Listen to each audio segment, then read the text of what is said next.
여러분 안녕하세요. 파란TV의 정예재입니다. 오늘은 A필드의 공정거래위원회 자료를 살펴보겠습니다. A필드는 2015년에 설립된 국내 회사로 같은 해 다단계 판매업체로 등록하였습니다. 2018년에는 대만에도 진출하였고요. A필드는 종합유통회사로 판매하는 제품은 건강기능식품, 화장품, 생활용품 등이 있습니다. A필드의 보상 방식은 바이너리 구조입니다. 먼저 A필드의 2019년 공정거래위원회 자료부터 살펴보겠습니다. A필드의 2019년 연간 매출액은 315억 원으로 130개 회사 중 27위를 차지했습니다. 등록된 사업자 수는 24만 3천 명이고요. 총 매출액을 등록된 사업자로 나눠보니 1인당 연간 매출액은 13만 원 정도입니다.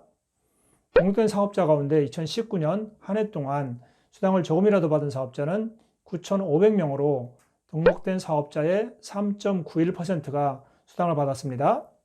그리고 A필드에서 상위 1%에 해당하는 사업자들의 평균 연봉은 6,838만 원입니다. 상위 1%에 들어가려면 연봉으로 최소 1,700만 원 정도 받아야 합니다. 전체 수당 가운데 상위 1% 사업자들에게 지급된 수당의 비율은 59.73%입니다. 그리고 상위 1에서 6%에 속하는 사업자들의 평균 연봉은 511만 원입니다. 상위 6% 사업자들이 받아간 수당의 비율은 전체의 82.07%이고요. A필드에서 2019년에 연봉으로 1억 원 이상을 받은 사업자는 총 13명입니다. 이제 A필드의 2015년부터 2019년도까지 공정거래위원회 자료를 비교해 볼게요. A필드는 2015년 다단계 판매업체로 등록한 이후 빠르게 성장해 오다가 2019년에 매출의 감소를 보였습니다. 등록 사업자 수는 매출 성장에 발맞추어 꾸준히 늘어왔는데 매출이 감소한 2019년에도 등록 사업자 숫자가 크게 늘었습니다. 허수의 사업자를 정리하지 않은 결과라고 보여집니다. 사업자 1인당 평균 매출액이 해마다 점점 작아지고 있는 것으로 매출과 관계없는 허수의 사업자가 점점 많아지고 있다는 것을 알 수 있습니다.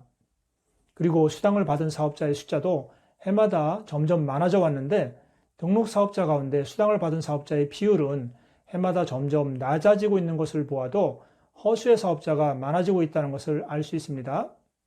상위 사업자들의 평균 연봉은 설립 후 2, 3년까지는 점점 커지다가 그 이후부터는 해가 갈수록 작아지고 있습니다. 그리고 수당의 상위 편중률은 해마다 점점 심화되고 있음을 확인할 수 있고요. 이처럼 상위 사업자들의 평균 수당과 수당의 상위 편중률이 반대 방향을 나타내고 있는 현상은 A필드의 마케팅이 최상위 사업자들에게 유리하게 되어 있기 때문으로 보여집니다. 이제 A필드의 자료를 업계 전체와 상위 8개 회사와 비교해 보겠습니다. A필드의 사업자 1인당 연간 매출액은 업계 평균 및 상위 8개 회사의 평균에 비해 아주 작게 나타납니다.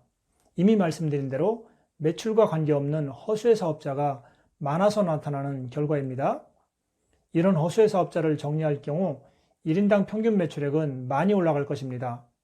그렇다 하더라도 A필드의 사업자 1인당 연간 매출액은 타 회사에 비해 크지 않을 것으로 보입니다. 그만큼 사업자의 부담이 작다는 것을 의미합니다. 수당받은 사업자의 비율이 업계 전체나 상위 8개 회사의 평균보다 많이 낮은 것도 역시 허수의 사업자가 많기 때문입니다. 상위 1% 사업자들의 평균 연봉은 상위 8개 회사의 평균보다는 작지만 업계 평균보다는 높게 나타납니다. 사업자들의 1인당 매출액이 크게 작은데도 상위 1% 사업자들의 연봉이 이처럼 크게 나타나는 것은 수당받은 사업자의 비율이 아주 낮기 때문입니다.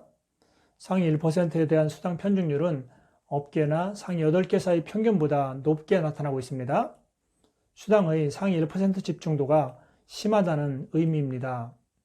상위 1에서 6%에 해당하는 사업자들의 평균 연봉은 업계나 상위 8개 회사의 평균보다 낮게 나타나고 있습니다. 상위 6% 수당 편중률이 업계나 상위 8개 회사의 평균과 같은 수준인데도요. 이것은 수당이 상위 1% 사업자들에게 쏠려 있어 상위 1에서 6% 사업자들이 타 회사에 비해 적은 수당을 받고 있다는 것을 의미합니다. 이제 에이필드의 공정거래위원회 자료를 종합해 볼게요. 에이필드는 역사가 오래되지 않은 상태라 아직까지 마케팅에 불안한 요소가 있는 것으로 보입니다. 또 허수의 사업자를 정리하는 장치의 부재로 수치상 허수의 사업자가 계속 늘고 있어 공정거래위원회 정보의 왜곡 현상도 나타나고 있습니다. 공정위 자료를 볼 때 에이필드의 마케팅은 최상위 사업자에게 유리한 구조라고 보여집니다. 한편 에이필드는 후원수당 지급률 등 정보 공개를 허위로 등록했다는 이유로 2019년 공정거래위원회로부터 시정명령을 받기도 했습니다. 에이필드가 보다 안정되고 공정한 마케팅으로 사업 초기에 빠른 성장세를 이어갈 수 있기를 응원합니다. 이제 다음 시간에는 2019년 업계 매출 순위 28위를 기록한 미에브의 공정거래위원회 자료를 분석해 드리겠습니다. 다음 시간에 뵐게요. 오늘도 발언합시다.